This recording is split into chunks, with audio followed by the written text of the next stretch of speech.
Good morning, students. Today we will see the first chapter of algebra. Some definitions you have already seen in last lectures. You have seen the definition of set, then methods of writing sets. There are two methods of writing sets. First is listing method and second is rule method. Then you have also learned different type of sets: singleton set, empty set, finite set and infinite set. Equal sets. You have also learned how to draw Venn diagram. Then subset. Now we will see universal set. Think of a bigger set which will accommodate all the given sets under consideration, which is in general is universal set. So that the sets under consideration are subsets of the universal set. म्हणजे सर्वात मोठा जो set असतो त्याला universal set म्हणतात आणि त्याच्या under जे बाकीचे सेट्स असतात they are subsets of universal set. For example, suppose we want to study the students in class 9 who frequently remain absent. Then we have to think of all the students of class 9 who are in the school. म्हणजे शाळेमध्ये सर्व 9वीतले विद्यार्थी आपल्याला विचारात घ्यावे लागतील आणि मग त्यातले कोणते विद्यार्थी नेहमी ॲब्सेंट राहतात त्यांची यादी आपल्याला करावी लागेल. So all the students in a school or the students of all division of class 9 in the school is universal set. मग याच्यातला मोठा सेट कोणता तर सगळ्या 9वीच्या विद्यार्थ्यांचा संच हा सर्वात मोठा असेल. त्यानंतर मग ॲब्सेंट राहणारे विद्यार्थी त्यातले काही विद्यार्थी ॲब्सेंट राहणारे त्यात येतील आणि त्यामुळे युनिव्हर्सल सेट कोणता असेल तर सर्वात मोठा सेट म्हणजे 9वीच्या विद्यार्थ्यांचा set. Second example, a cricket team of 15 students to be selected from a school. Here all the students from the school who play cricket is a universal set. And a team of 15 cricket players is subset of the universal set. So what is the definition of universal set? The universal set is denoted by U and Venn diagram, and it is represented by a rectangle. U ने हा universal set दर्शवतात. U म्हणजे capital U अक्षराने म्हणजे हा सर्वात मोठा जो सेट असेल त्याला युनिव्हर्सल सेट असं आपण म्हणतो. Then we will see complement of set.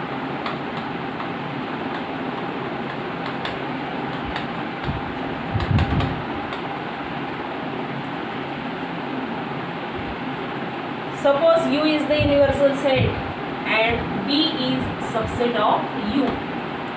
See, in example, universal set U is in rectangle and set of the numbers 1, 3, 5 and 7. 1, 2, 3, 4, 5, 6, 1 to 10 numbers are there in the universal set and the set A contains 2, 4, 6, 8, 10. 2, 4, 6, 8 and 10. So A is subset of U. U is universal set. In U there are elements 1, 2, 3, 4, 5, 6, 7, 8, 9 and 10. So in universal set U the numbers are from 1 to 10 and A contains elements even numbers 2, 4, 6, 8 and 10. Now this A is subset of U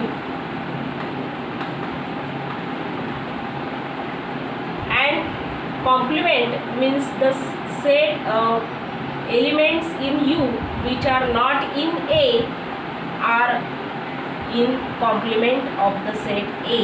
So A dash contains elements. A dash मध्ये कोणते elements येतील मग 1, 3, 5, 7 and 9. लक्षात घ्या. You मध्ये 1 ते 10 numbers आहेत, ए मध्ये इवन नंबर्स आहेत. मग या एचा कॉम्प्लिमेंट म्हणजे जे एलिमेंट्स ए मध्ये आहेत ते सोडून यू मध्ये उरलेले एलिमेंट्स जे असतील तो सेट म्हणजे complement of the set A. So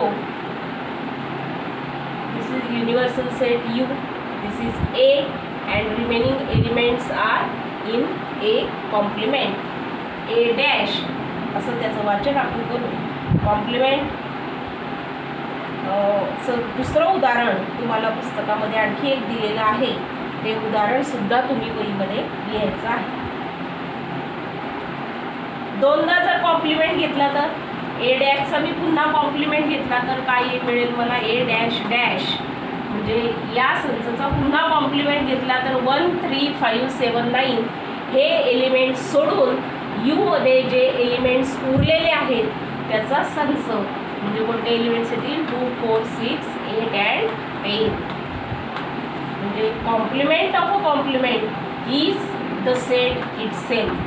हा सेट ए आहे बघा, ए मध्ये पण तेच एलिमेंट आहे आणि ए कॉम्प्लिमेंट आणि त्याचा कॉम्प्लिमेंट याच्यामध्ये पण तेच एलिमेंट्स आहेत. So complement of a complement is given set itself.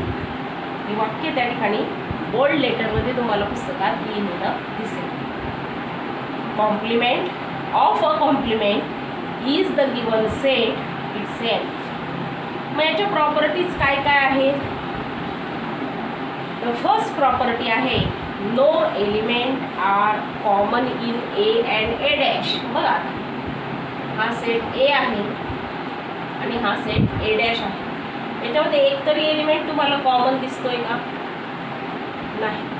म्हणून there is no common element in the set A and its complement. Second property A is subset of U and a dash is also subset of u. See here, a is subset of u and a dash is also subset of u. अर्थात universal set मोठा असल्यामुळे त्याचे सगळे जे sets असतात त्याच्या under consideration they are all subsets of u. Third property complement of set u is empty set. म्हणजे या युनिव्हर्सल सेटचा जर कॉम्प्लिमेंट घेतला तर तो एम्प्टी सेट असतो. And complement of universal empty set is U. आणि एम्प्टी सेटचा जर कॉम्प्लिमेंट घेतला तर तो सेट यू इतका असतो. या 4 महत्त्वाच्या प्रॉपर्टीज आहेत. पुढचा प्रॅक्टिस सेट सोडवण्यासाठी या प्रॉपर्टीज आपल्याला उपयोगात पडणार आहेत. पुढच्या तासाला आपण प्रॅक्टिस सेट 1.3 सोडवणार आहोत.